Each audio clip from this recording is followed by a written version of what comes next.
The world of collegiate athletics has shifted drastically over the last several years. The winding road of what amateurism looks like and how it's defined didn't begin with name, image, and likeness. This journey began a long time ago, before any of today's current student athletes and many administrators were even born. uNILateral Decisions is a new show that focuses on the legal issues shaping modern-day college athletics. But before we can start to dissect professional athletes returning to college, eligibility lawsuits, or broken NIL contracts, we need to answer one question. How exactly did we get here? I'm Dominic Shelden, and alongside former college athletics administrators Joe Nickell and Mike Walsh, as well as sports legal expert and Professor Sam Ehrlich, we find out just how we got where we are today. Focus first on the 1984 case, NCAA versus Board of Regents of the University of Oklahoma. Hello, everyone. Welcome to a new show, uNILateral Decisions. My name's Dominic Shelden. So I want to go back to the 1980s, at a time even before Mike Walsh was born. But college athletics in the broadcasting world was so different. So, Mike, at one point in time, colleges were more concerned with losing ticket sales. So there was a concern on having too many games broadcasted. So what was the broadcast landscape of college athletics, particularly football, like in the 70s, early 80s? Sure. So even before then, extremely limited, really at an Ivy League institution where it started with Penn, and their ability to broadcast local stations. And that just kind of snowballed into what's possible. What can we do? How can we get more exposure?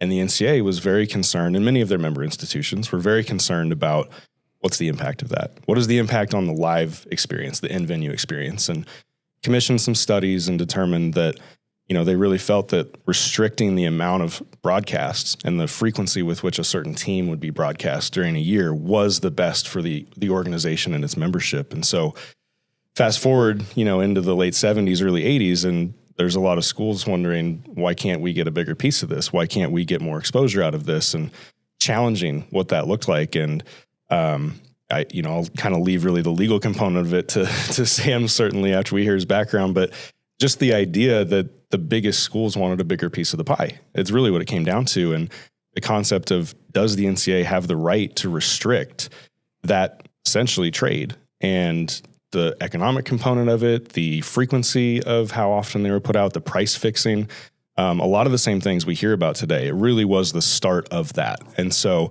a couple of schools stepped up and said, we're going to challenge this in court.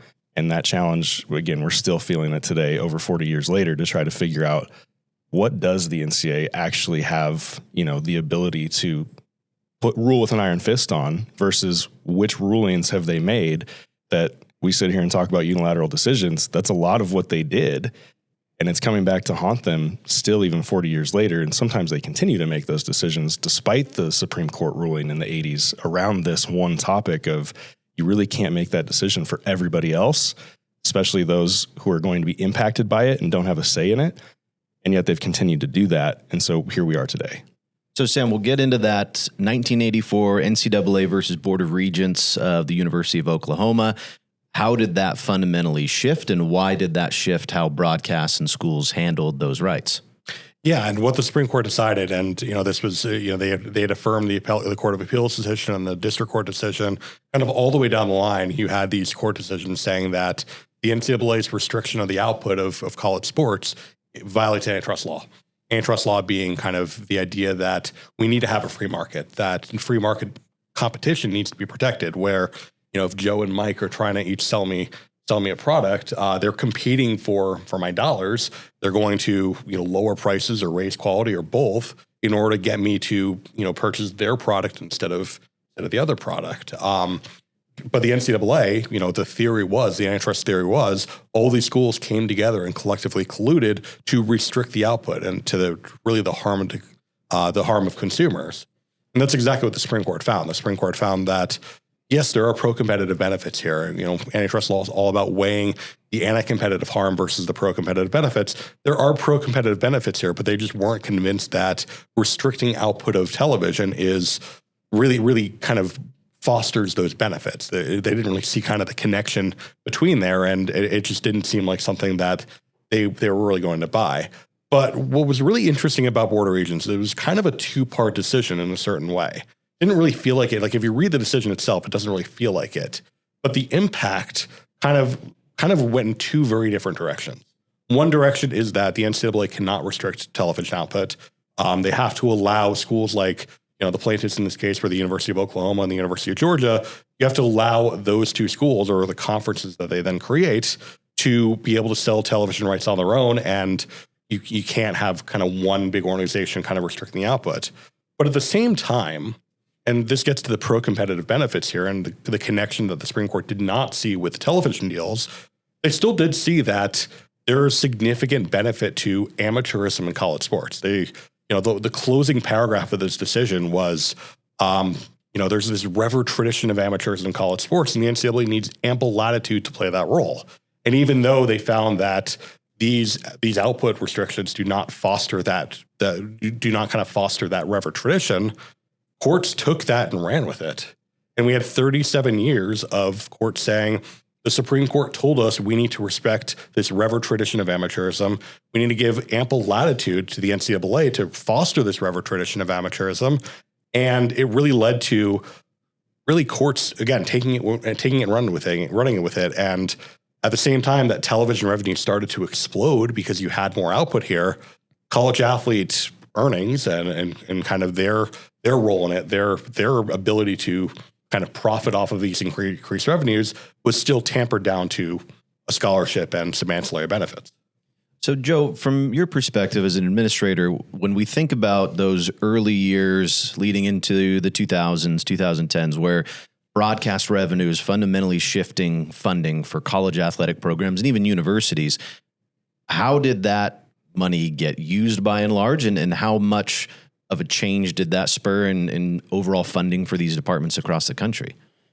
That's a big question. What you saw with the increased revenue was, an investment in athletics, right? Like, your athletic department is the front door to your institution. And so you saw competition amongst conferences. Competition obviously among schools, that always existed, but the competition amongst conferences to me was probably, the biggest, I don't want to say fallout, but the biggest domino to fall with this ruling.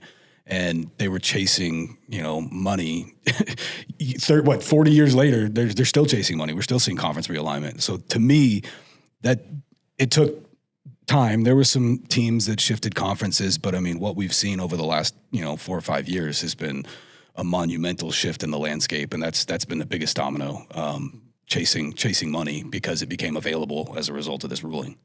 So Sam mentioned it earlier, but all this money starts coming to these schools. You're seeing better facilities, improvements, coaches' salaries go up, student athletes not seeing much of that money. Mike, I go to you, and some of the bigger things that people saw in the headlines. You've got Ian Johnson at Boise State crocheting beanies and being told he can't sell his beanies because that's an NCAA violation. You hear Shabazz Napier of UConn talking about going to bed hungry because he doesn't have enough food. What are some of those stories of student athletes maybe not getting equitable treatment for what they're bringing those universities? Sure. I think Sam's point touched on that a lot, where the sliver of hope that the NCAA and the member institutions to a certain degree were holding on to was the idea of amateurism was not lost within that Supreme Court ruling. So they grasped at it, right? And it's like, how do we continue to ensure that we're running amateur athletics? And certainly, I think in hindsight we can say to its detriment, making those rules about, well, what constitutes amateur? What constitutes too much compensation? What constitutes them, an athlete, being compensated in exchange for what they're producing as an athlete versus who they are as a student, who they are as a person, and what benefit are they gaining by being an athlete that the NCAA, and again, its members, it's not solely an NCAA issue, but its members who voted, what do we really need to make sure, like, this is black and white, this athlete, this person is not gaining a benefit because they are an athlete over their general student body peers who are just a student at the university. And again, hindsight being what it is, but I think when you go back to the decision-making process for those 30 to 40 years about, hey, amateurism has been upheld by the court. We need to protect it at all costs. This is going to be our differentiating factor. This is what makes us different. You've got the pro sports model that is what it is, and it has protections through other congressional acts to be able to operate in a little bit more of a pro-competitive balanced situation. And the NCAA knew what it needed to do different was the amateurism piece. And how do you protect it? You make sure that you are not allowing anybody to say that they're not amateurs. And they took it to the fullest extent in a lot of ways. You bring up, going to bed hungry, certain things. The ruling that everybody loves to talk about is like, well, you could get a bagel, but you can't put anything on it, right? I mean, that's the one that in the mid 2000s, 2010s, that was the one that changed, that everybody went, wait a minute, that was a rule? Like on the outside, it just was kind of like, that's crazy, right? And that's where we started to see some of this shift of the cultural acceptance of, does that really make somebody an amateur? Like you're gonna put them through all this training, you're gonna feed them, you're gonna do all these things, and you go to a post-game meal and you can spend whatever you want on them, but yeah, for a snack after the weight room, they can't put peanut butter on their bagel. Like that's actually not amateurism. That's not protecting the model. So, you go back and I think it's that idea, you can understand why they got there. You can understand why that was the most important thing to say, well, let's make sure that nobody can say that they're benefiting from being an athlete versus their university peer who is a student. And so if you look through that lens, I think a lot of the rules you can make sense of. But if you take a step back, and again, the general public, after O'Bannon, which we'll get into later, it started to change of like, well, wait, like, and the explosion of revenue, as Joe touched on. And, I think that the schools becoming assets for the conferences, and the conferences had taken the power, the balance had shifted to where the NCAA lost so much power because of that initial Regents ruling. Now the conferences had the power. The conferences were choosing to exert that by picking the schools that they wanted, making it a market-driven decision. And it became very economic. Everything became very economic based to the point where eventually it did become, okay, the athletes can't be the only ones who are not, being looked at as part of this economic picture. And so that's really where it all started to change.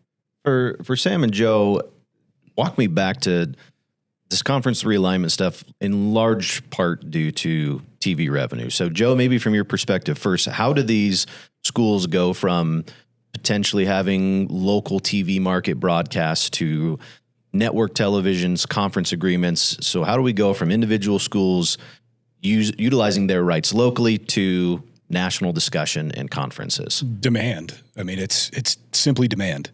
There's a limited supply. I mean, there's only so many games, that can be broadcast, but you go back to the 80s and how many national broadcast outlets we had versus what we have available to us today. I mean, we got conferences broadcasting on the CW.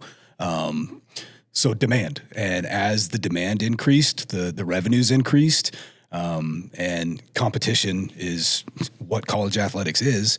So schools are competing for dollars, conferences are competing for dollars. I mean, every time a conference is renegotiating its TV contract, it's national news and what's gonna happen, and people are looking at kick times and all of these little details. But demand, that's how we got to where we are. My question for Sam is kind of how, and maybe this is a completely off topic discussion, but like, how did college athletics get to the point where different pieces of the pie were under the NCAA purview and others were not? The CFP is separate, but they've held control of the NCAA basketball tournament. And I mean, I don't know the answer to that question. I don't know how we got to that point, but it seems like that is a monumental piece of the financial pie for the NCAA that, had they held on to it, I don't know what looks different today. I really don't. And I think Mike hit the nail on the head, because after Regents, and I think you can probably pick at that and say, well, they were doing some of this before Regents as well, but after Regents, all of this became very market-based decisions, became very economic decisions. It's all about what can make us the most amount of money, and a lot of times it was us, being the conferences or the individual school instead of the NCAA as a whole. Like, I go back to there was actually a dissent in Board of Regents. Board of Regents was a 7-2 decision. And the dissent was written by Byron Wizard White, who, former NFL draft pick. He was, superstar in college. Probably the Supreme Court justice who has the most kind of subject matter knowledge of college sports, is because of his role. And he wrote that, this is incorrect. Like this decision, this Board of Regents decision is incorrect because the NCAA is not making economic decisions. They're promoting amateurs. They're, the reason why they have these restrictions on output are to promote kind of the amateur character of college sports. But, and you could say that this was before Regents, but, taking Justice White as word, after Board of Regents, all that changed because now there's so much more access to this money. There's so much more ability to kind of get to this money. And schools, and I think justifiably so, and conferences, I think justifiably so, wanted to maximize their revenue as much as possible. And that's exactly what led to tensions. We'll touch on O'Bannon later, not to kind of, jump ahead a little bit, but the video games were the biggest tension point in the early 2010s because you have this dichotomy of college athletes not being able to make money off their name, image, and likeness, but the schools selling their name, image, and likeness to these video game companies for millions of dollars. And, Ed O'Bannon going down and visiting his, watching his cousin play video games and seeing his name, image, and likeness in there and saying, oh, I didn't get anything for this. Why is the NCAA allowed to do this? And like all those tensions kind of led to kind of where we are now. But, to your question, like why doesn't, the NCAA have the CFP? They have the NCAA basketball tournament, but they don't have the CFP.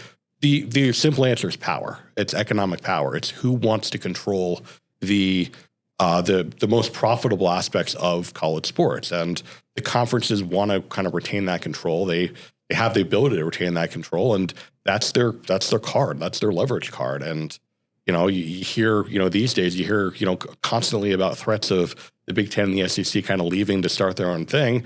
And I think that's what keeps the NCAA kind of at arm's length and it keeps them saying, well, we still need them for the NCAA basketball tournament. So, we're going to kind of do what they want. And you see the creeping kind of taking of power in a lot of ways.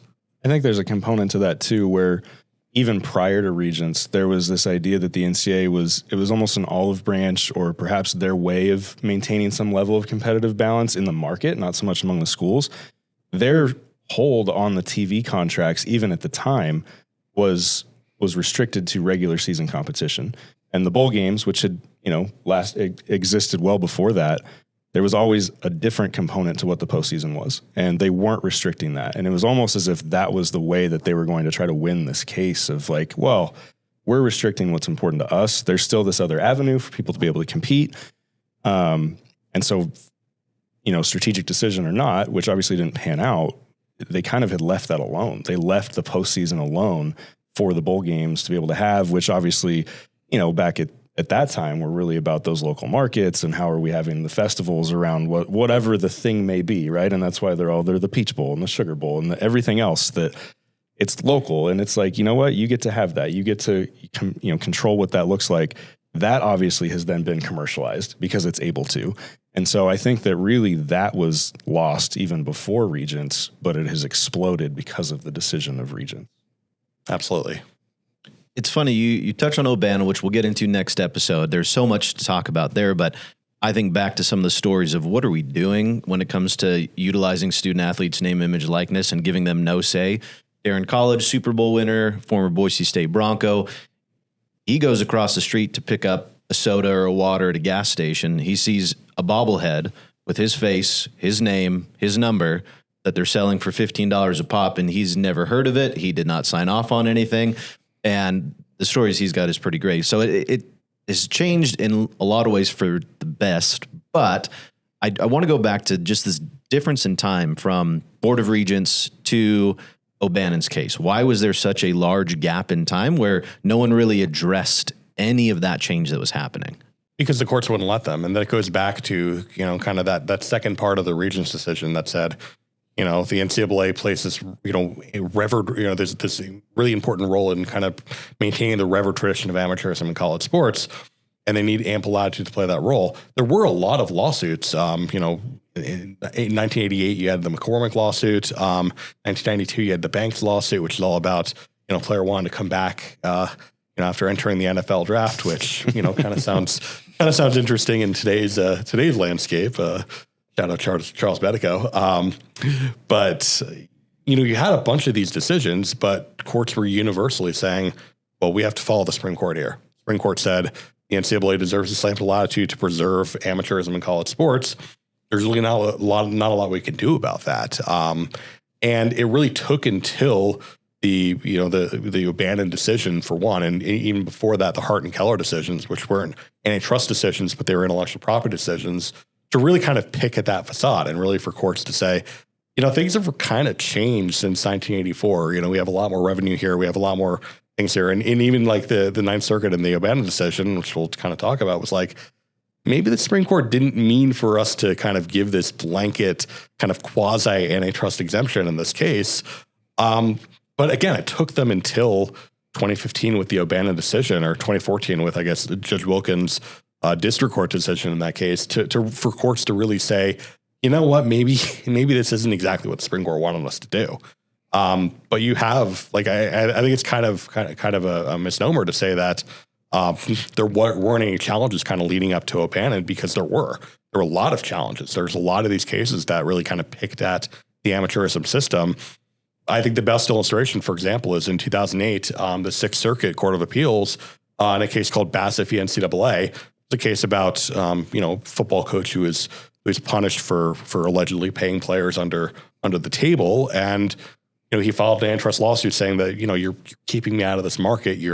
This is a group boycott, and the court said, and you could pick at that all you want, but the court said, well, actually, what the NCAA is doing, antitrust law only applies to commercial markets. It only applies to restraints of commercial markets. What the NCAA is doing by taking money out of college sports is actually anti-commercial, which, you kind of look at the decision and now and be like, I don't know if that's quite right. In fact, the Ninth Circuit in O'Bannon said it was, quote, simply wrong, but that's how courts saw the landscape at that time. And that's why there weren't really any successful challenges, because the courts, again, they weren't willing to hear it. Which was somewhat dictated by public discourse. Oh, of course. Well. Absolutely.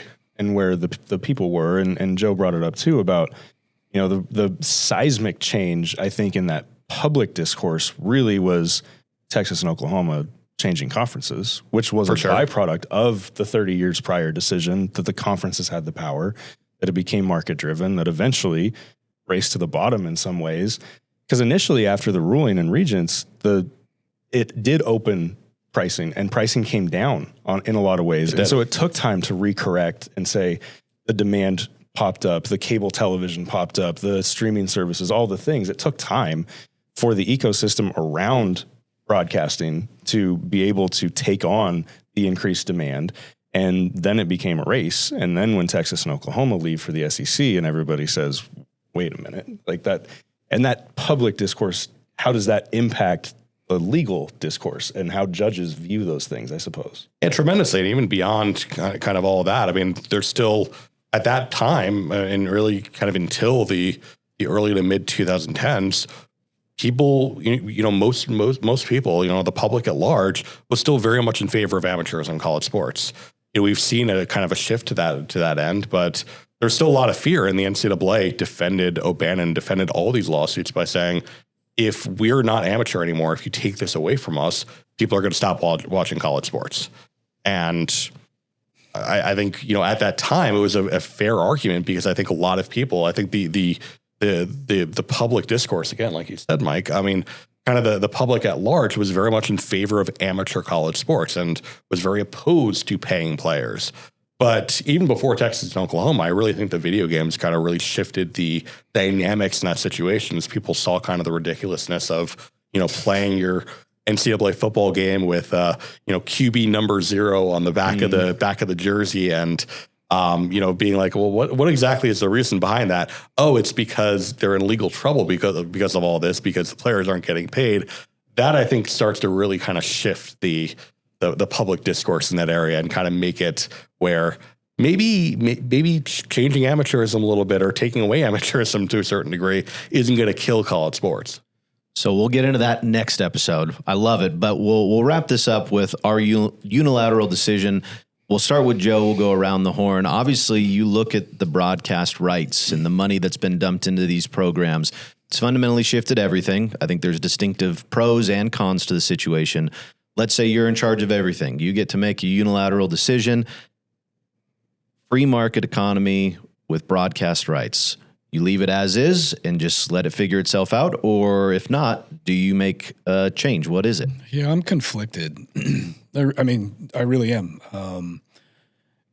The decision led to college athletics, I mean, college football specifically, being one of our nation's greatest pastimes, and it's exploded. But what's transpired over the last few years with conference realignment, I'm not a fan of. So part of me wants to answer the question with, I would rather see conferences pool the revenue together and share, but I know that's never going to happen. So I don't have a good answer. Like, whatever we have to do to bring some sanity back to college athletics from, a geographical perspective, that's my answer. And I'm not smart enough. Maybe Sam can tell me what that answer is, but that's what I would do. Well, to do it, we would need to change the Sports Broadcasting Act, which is, of course, what Texas Tech Booster and Regents, Board of Regents President Cody Campbell is proposing. And, to have kind of that shared revenue to kind of get around the Regents' decision to be allowed to have kind of one broad television deal for the entirety of however you want to define it, whether it be all of Division I or just the Power 4 or just the Power 2, however you want to do it.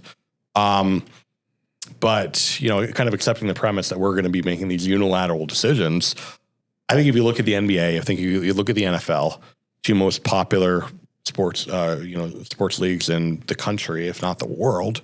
I guess the Premier League's probably well above it's that. It's a very American take. Yeah, very American take. Immediately took it back. Both of those leagues have shared revenue. Both of those leagues have shared revenue where a team like, the Green Bay Packers, who are in kind of this, little town in the middle of Wisconsin, can compete on the same level as the Dallas Cowboys. And that's like, if you want competitive balance in college sports, you do have to start there, where you have kind of shared revenue, where you don't have situations where solely for market reasons, Rutgers is able to make, magnitudes more television money than a school like Tulane, Boise State, Memphis, et cetera.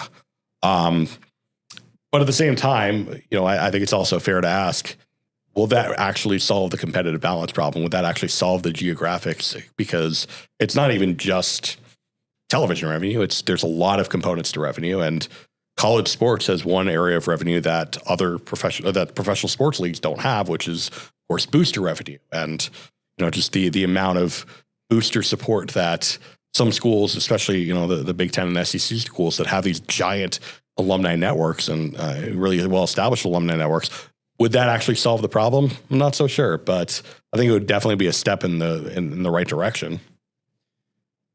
In the spirit of the show, I'm going to say no.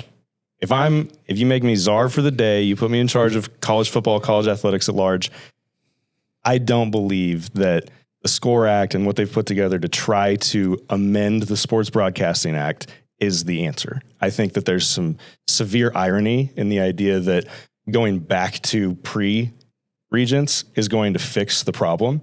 And I think that the concept that you want to centralize power really just further opens you up to the issues around collective bargaining, around employment, around revenue share, as you brought up. And at the end of the day, if you want to fix your actual problem, don't look to this ancillary thing that you can point to that you say, well, if we had that, it would be better. If you had that, you're going to have more of the same problems that you have right now, and they might be exacerbated in a lot of ways because we've already seen it. We saw what the ruling was because of all the other things on the outside. And they're not the NBA right now. They're not the NFL right now. There's some very marked things that are different about the way the NBA operates, the way the NFL operates, and the way college athletics operates. And to pretend that they're the same without fixing those other things first and asking for the same protections that those groups have without the things that those groups do to protect the people that are part of their ecosystem, I think is foolish. And so I think that is not the answer today. It could be the answer after you solve some of the other fundamental issues, but that's not what's going to solve college athletics today. And so I think that It's a good platform to stand on. You get to go talk about it. It's something that you can share with a broader audience, and it's much easier to digest, I think. You can say, look, these other leagues have this protection. We deserve it too.